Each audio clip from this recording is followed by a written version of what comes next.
حبايبي طلبة ميدل 2 عاملين ايه يا شباب؟ هناخد مع بعض النهارده lesson 3 في يونت 2 اللي هو بيتكلم عن factorizing special cases. دلوقتي احنا في حاجات فاتتنا، الحاجات دي كلها متجمعة في الريفيجن بتاعت اكتوبر، عايزك تبص عليها كده لو ما كنت شفتها، ولو لقيت ان في حاجة محتاج ان انا اديها لك في حصة لوحدها بقى عرفني واكتب لي في الكومنتس.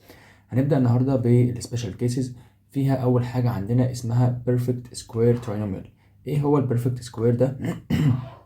هي بتكون تراينوميال. يعني ايه تراينوميال؟ هي بتتكون من 3 ترم زيها زي اول كيس اخدناها وتاني كيس اخدناها اللي هي السمبل والنون سمبل. تمام.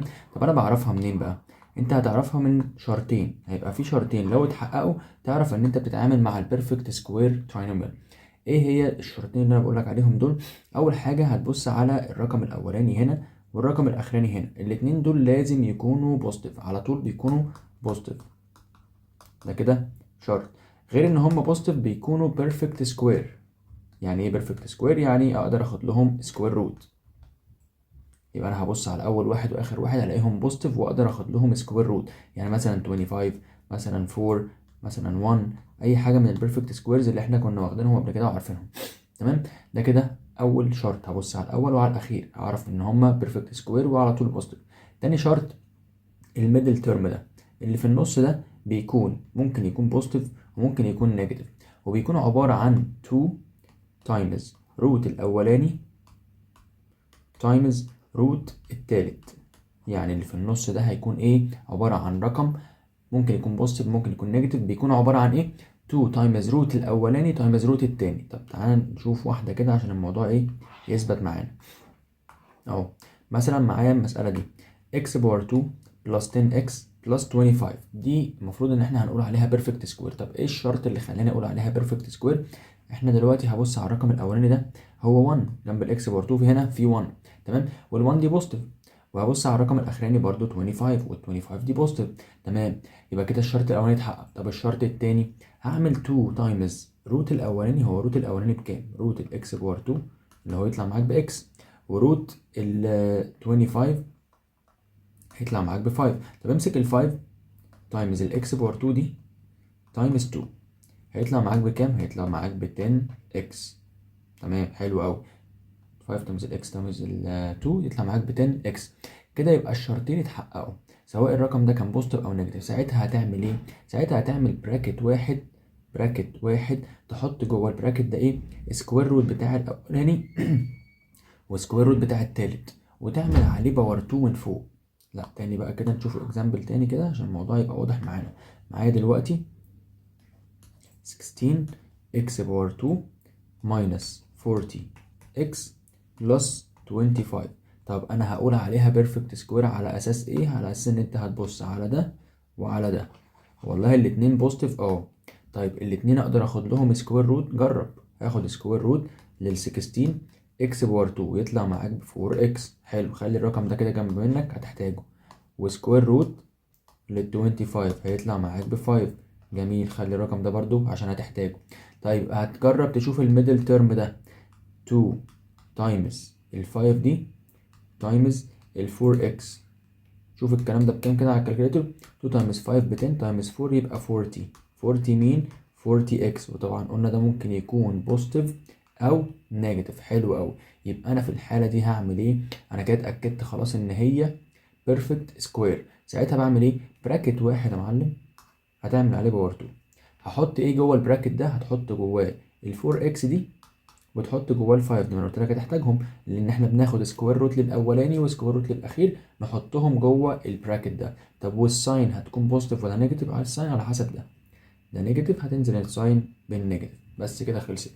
واحده كمان معايا 4 x باور 2 minus 4x plus 1. مبدئيا هبص على الاول وعلى الاخير الاتنين بوزيتيف. الاتنين بوزيتيف، الاتنين اقدر اخد لهم سكوير روت. جرب سكوير روت ل 4 اكس باور 2 وسكوير روت لل 1. طبعا الاكس احنا بنعملها بدماغنا، سكوير روت للاكس باور 2 يطلع معاك باكس. ماشي. وسكوير روت لل 4 على الكالكوليتر هتقول لي 2. طب سكوير روت لل 1 ب 1. تمام، اركن دول هنحتاجهم. تاخد الاتنين اللي انت عملتهم في الريكتانجل دول اعملهم تايمز بعض وتايمز 2. طب ال 2 دي جت منين؟ هي دي بتاعت القانون. تمام. يبقى 2 تايمز ال 2 اكس اللي احنا جبناها تايمز ال 1. طبعا 2 تايمز 2 4 يبقى 4 اكس. هل هي الميدل تيرم؟ يبقى كده الثلاث شروط او الشرطين بتوعنا اتحققوا. ساعتها بعمل ايه؟ بعمل براكت واحد عليه باور 2. احط ايه جوه البراكت؟ هتحط روت الاولاني وروت الاخير، تمام، الساين نيجاتيف شبه اللي في النص، تمام. تعال ناخد واحده كمان برضو. على فكره هي الكيس كده خلصت، فيها بس شويه حاجات كده في الكمبليت والتشوز هنحل عليها. تعال نشوف اكزامبل تاني اهو حاجه اكزامبلز كتير اهي. دلوقتي انا معايا m باور 2 minus 2m plus 1، عايز اشتغل بيها بالبيرفكت سكوير. هعمل ايه؟ اولا هتاخد سكوير روت للاولاني، طبعا سكوير روت لده هيطلع معاك ب m، وسكوير روت لده هيطلع معاك ب 1. حلو. 1 تايمز m تايمز 2، 1 تايمز الام ده تايمز 2 بكام؟ ده مش ب 2m، 2m تمام، بس دي نيجاتيف، ماشي، ما احنا قلنا دي ممكن تكون بوزيتيف ممكن تكون نيجاتيف عادي. كده الشرطين اتحققوا. يبقى انا هقدر اعمل براكت واحد واحط عليه باور 2. احط ايه جوه البراكت؟ سكوير روت الاولاني اللي انا كاتبها على جنب اهي، وسكوير روت الاخير اللي احنا كاتبينها على جنب اهي، والساين بتاعت اللي في النص. تاني كده، تاني واحده كمان نفس الفكره. سكوير روت ده هيطلع معاك باكس، وسكوير روت ده هيطلع معاك ب1. كده الاتنين بيرفكت سكوير، كلام جميل. هعمل ايه دلوقتي؟ هقوم جاي عامل براكت واحد احط عليه باور 2. اتاكد بس من الشرط التاني ان انا هعمل 1 تايمز اكس تايمز 2، ما احنا لسه عاملينها طلعت معانا ب 2 اكس، تمام. يبقى انا هحط اكس هنا واحط 1 هنا، والساين بتاعت اللي في النص، تمام. واحده كمان معايا هنا بيقول لي 4x باور 2، وهنا نيجاتيف 4xy، وفي الاخر y باور 2. خد سكوير روت للاولاني يطلع معاك بكام؟ يطلع معاك ب 2x. خد سكوير روت الاخير يطلع معاك بايه؟ بواي. حلو قوي. يبقى انا كده هتاكد من الشرط التاني ويبقى تمام. الشرط التاني بيقول لي ان انت هتعمل 2 تايمز روت الاولاني اللي احنا جبناها ب 2x تايمز روت الاخير اللي هي جبناها بواي. طب 2 تايمز 2 يبقى 4. 4 مين؟ 4xy. هل ده موجود في النص؟ بالظبط كده صح. يبقى الشرطين اتحققوا. اعمل ايه؟ براكت واحد عليه باور 2، احط جواها دي وجواها دي اللي هم مين؟ روت الاول وروت الاخير، والساين بتاعت اللي في النص. كده تبقى خلصت. واحده كمان، سكوير روت ده هيطلع معاك ب 3a، سكوير روت ده هيطلع معاك ب 1. طب اعمل 2 تايمز 3a تايمز ال 1 يطلع معاك بكام؟ يطلع معاك ب 6a. هو ده اللي موجود في النص. يبقى هعمل ايه؟ براكت واحد على باور 2، 3a هنا وال1 هنا، تمام. طب والساين بتاعت اللي في النص؟ يعني انت واخد بالك ان الموضوع سهل جدا وتافه جدا، مفهوش اي اختراع. انت بس بتجرب وتاكد هي بيرفكت سكوير ولا لا. طلعت بيرفكت سكوير تمام، ما طلعتش بيرفكت سكوير هشتغل بالحاجات اللي فاتت. طيب ناخد مثلا ان دلوقتي معانا واحد اتلخبط وجال المساله اللي هي نمبر 2 وحلها على انها اول كيس عادي خالص، اللي هو عايز رقمين اعملهم تايمز يدوني 1 واعملهم بلس يدوني 2، تمام. تعال نشوف هيطلع معاه الحل غلط ولا صح. يعني مثلا هحل دي كده تاني كده بس بطريقه واحد تاني افتكرها ان هي سبيشال، مش سبيشال كيس، افتكرها ان هي عاديه. فقال لي انا عايز رقمين اعمل لهم تايمز يدوني 1 واعمل لهم بلس يدوني 2 يبقى 1 1. فكتب هنا اكس وهنا اكس، هنا 1 وهنا 1. جاي بص على الساين لقى الاخير بوزيتيف، فقال الاتنين هياخدوا اللي في النص. طب هل ده حل غلط؟ لا، ما هو حل صح. ما هي البراكت ده هو البراكت ده، يعني ممكن يكتبوا براكت واحد عليه باور 2 اكس بلس 1 اول باور 2. لو ما عملش الخطوه الاخيره دي ممكن بقى ينقص، لكن سابها كده تمام برضه هو الحل صح، بس فاضل له خطوه، تمام. يعني انا دلوقتي ممكن احل باول كيس ممكن احل بدي، بس امتى هضطر ان انا احل بدي؟ لما الاقي رقم جنب الاكس باور 2 كده والرقم ده بيرفكت سكوير، بدل ما تضرب وتصالح والقصه الحزينه اللي كنا بنعملها في النون سيمبل. لا، انت هنا هتشوف لو هي بيرفكت سكوير يبقى الموضوع سهل، الراجل بيسهلها عليك، ليه تصعبها على نفسك؟ تمام. تعال نشوف اللي بعدها. معايا هنا 2x باور 2 بلس 8x بلس 8، تمام. مبدئيا كده اول حاجه بفكر فيها قبل ما ابدا في اي مساله فاكتورايز لازم نتاكد من حاجتين. انت مترتبه؟ يعني ايه مترتبه؟ مترتبه يعني الاكس باور 2 في الاول والاكس في النص والرقم في الاخر، تمام. لو مترتبه تمام يبقى كده ايه؟ اول شرط اتحقق. تاني شرط، هل في كومن فاكتور؟ في حاجه مشتركه ممكن اطلعها؟ لو لقيت حاجه مشتركه ممكن تطلعها يبقى لازم تطلعها بره عشان تعرف تحل المساله بسهوله وما تغلطش ولا تنقص درجات. يعني انا هي عندي التو كومن فاكتور، التو مشتركه فيهم كلهم، امسك التو وافتح براكت، واحد واحد من دول يتعمل ديفايد عليها كاني بجيب الجي سي اف عادي. 2x باور 2 ديفايدد ده يطلع معاك x باور 2 بلس 8 divided ده يطلع معاك ب 4x plus 8 تاني divided ده يطلع معاك ب 4. حلو قوي. يبقى دلوقتي المسألة اتحولت معايا ل perfect square. طب انا عرفت منين ان هي perfect square؟ ان انت دلوقتي هتاخد سكوير روت الاولاني هيطلع معاك باكس، سكوير روت ده هيطلع معاك باكس، وسكوير روت ده هيطلع معاك 2. طب اعمل 2 تايمز اكس تايمز 2 يطلع معاك 4x. يبقى انت كده خلاص اتاكدت ان هي سبيشال كيس. ساعتها هتعمل ايه؟ هتحط الفيرست روت الفيرست وروت الثيرد والاشاره اللي في النص وعليها باور 2. واحده كمان. تعالي كده. هو انت مترتبه؟ لا مش مترتبه. طب خلاص رتبها. اكتب ال 49 اكس باور 2 في الاول، وال 14 اكس في النص، وايه تاني، وال1 في الاخر. حلو قوي. ابدا اعمل الفاكتورايز. هل هي بيرفكت سكوير؟ هتاكد. اخد السكوير روت الاولاني يطلع معايا 7x، السكوير روت الاخراني يطلع معاك 1.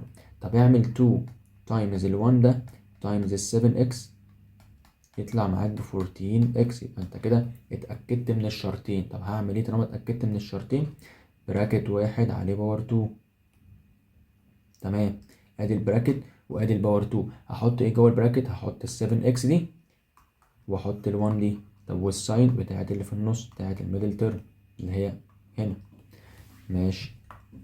واحدة كمان معايا هنا 3x باور 2 minus 20xy minus 7y باور 2. هنا هنحط y باور 2 عشان كانت مش موجودة. تمام. طيب هعمل لها فاكتورايز ازاي دي؟ مبدئيا كده بص على ده. هل ده بيرفكت سكوير؟ لا. طب هل ده بيرفكت سكوير؟ لا ده نيجاتيف اصلا. يبقى ساعتها انت مش هتقدر تحل بالكيس دي. انا لازم اجمع لك برضو الحاجات مع بعضيها عشان ما تلخبطش. ساعتها هحل بايه؟ هاخد الرقم ده، خلاص الرقم ده مزعلني، هوديه هناك بالتايمز. يبقى انت كده رجعت على النون سمبل. كنا بنقول اللي بيزعلنا بنعمل فيه ايه؟ اللي بيزعلنا بنضربه. وديه الناحيه التانيه يتعمل تايمز ال 7.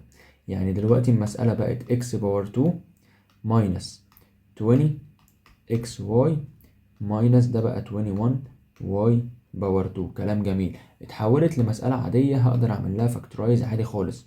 حط هنا x وهنا x، هنا y وهنا y.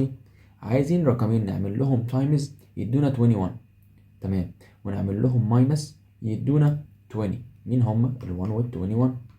تمام. ادي واحدة هتحط لها 1، واحدة هتحط لها 21. طب والساين الأخير نيجاتيف. تمام. حط قصدي الأخير أهو نيجاتيف.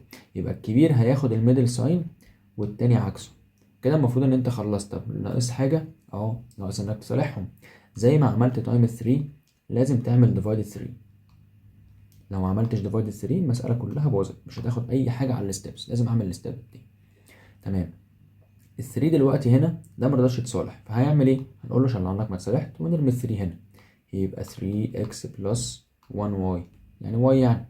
طب 21 ديفايد 3 تطلع معاك ب 7. حلو. يبقى ده كده اتصالح، ده انسان محترم. 7y كده تبقى خلصت. طب نيجي اللي بعدها. معايا هنا 8x باور 2 ماينس 28x ماينس 60. طيب هل ال 8 دي بيرفكت سكوير؟ لا. طب هل ده بوزيتيف اصلا؟ لا. طب هنعمل ايه؟ مبدئيا كده شوف لو في كمان فاكتور. والله كلهم ينفعوا يتعملوا ديفايدد 2. طب في حاجه اكبر؟ كلهم ينفعوا يتعملوا ديفايدد 4. خلاص. في حاجه اكبر؟ 8. لا. خلاص يبقى هتاخد ال4. ال4 هي كمان فاكتور. ده كده الجي سي اف.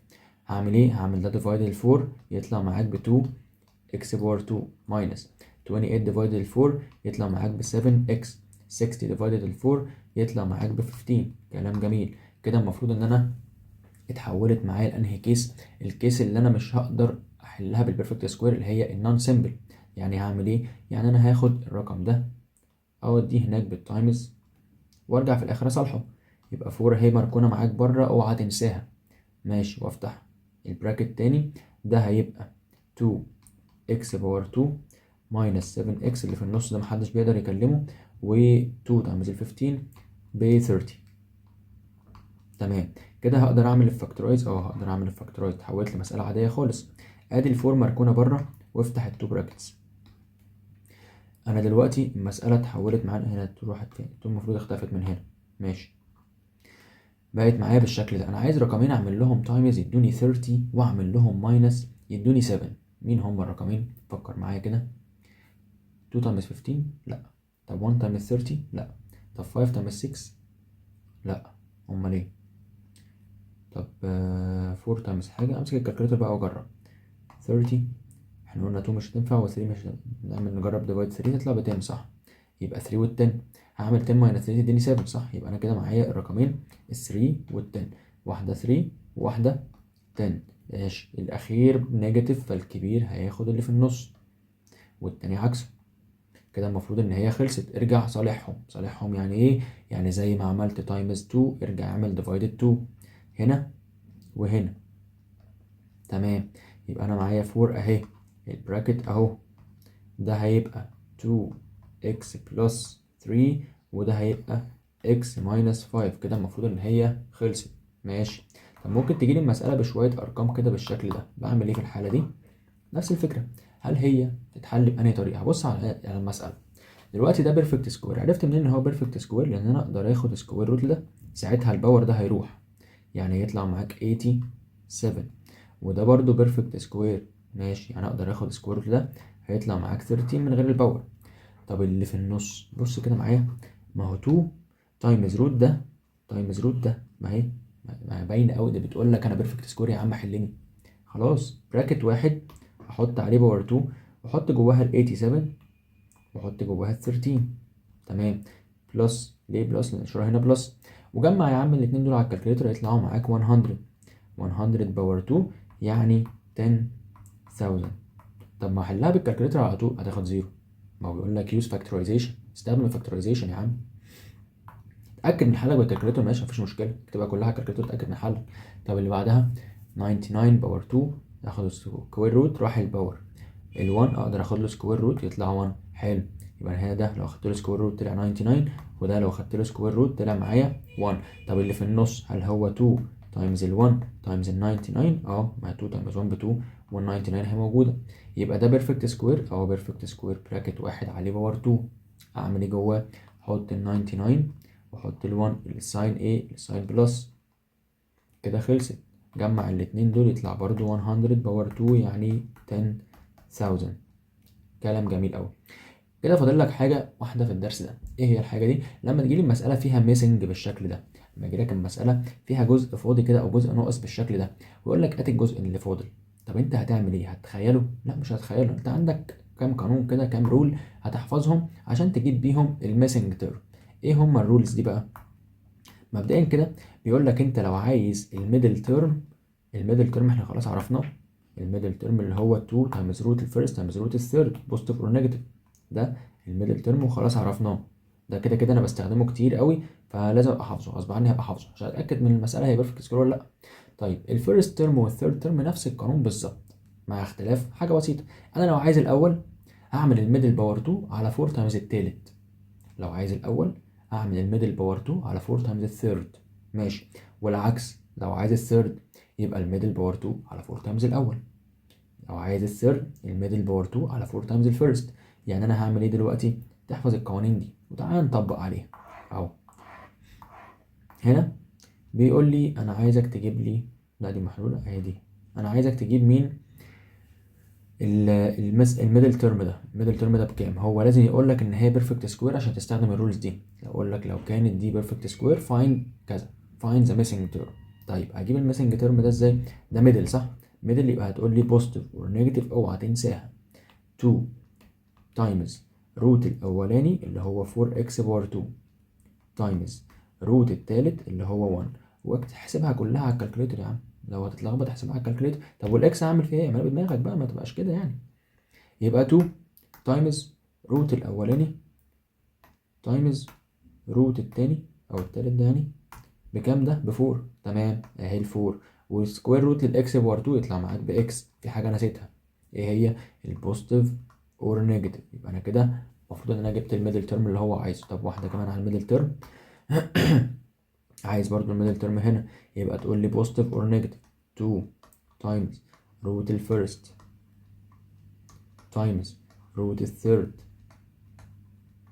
احسب الكلام ده بكام؟ ادي الكالكوليتر اهو، مش هنحسبها بدماغنا عشان ما تلخبطش اهو. 2 تايمز روت ال4 تايمز روت ال36 بكام الكالكوليتر؟ ب 24. يبقى هقول له بوزيتيف اور نيجاتيف 24. طب والاي والبي دول ما تحطهم سكوير روت الاي بايه وسكوير روت البي بي بس. سهلة اهي. واحدة كمان زيها اهو، عايزين الميدل ترم تاني. هعمل ايه هنا؟ نفس الفكرة 2 times root الفيرست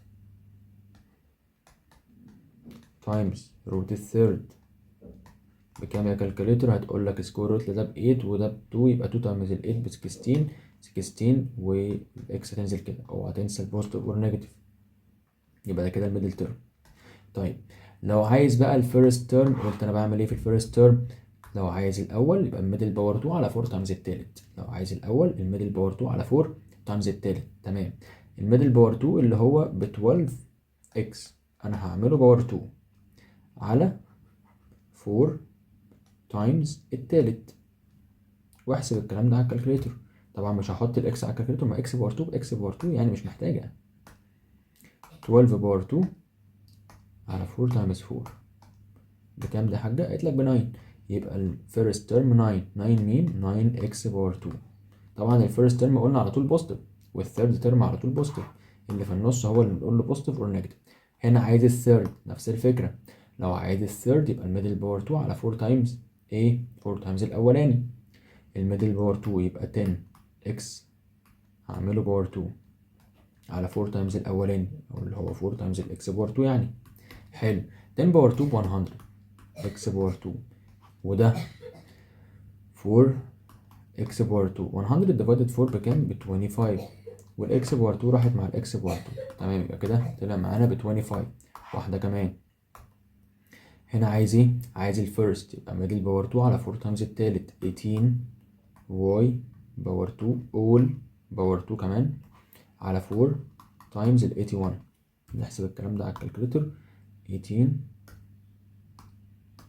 باور 2 وهنا 4 تايمز 81 بكام؟ ب 1. حلو قوي. طب والواي هي كانت باور 2 وكمان باور 2، يعني واي باور 4، يبقى 1 واي باور 4.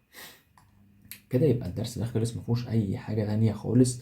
المره الجايه ان شاء الله هقول لك على السكند كيس في السبيشال كيسز والثيرد كيس. يبقى انا هنا بس ما خدتش غير البيرفكت سكوير، عايزك تحل عليه كويس. الصفحه دي صورها وحلها. تمام. ولو في حاجه وقفت معاك فيها يبقى ابعت لي في الكومنتس. تمام. واشوفك ان شاء الله المره الجايه في التو كيسز التانيين اللي هم difference between two squares difference and sum between two cube. ان شاء الله مش هتأخر عليك، وهنزلهم لك في اقرب وقت. يلا سلام.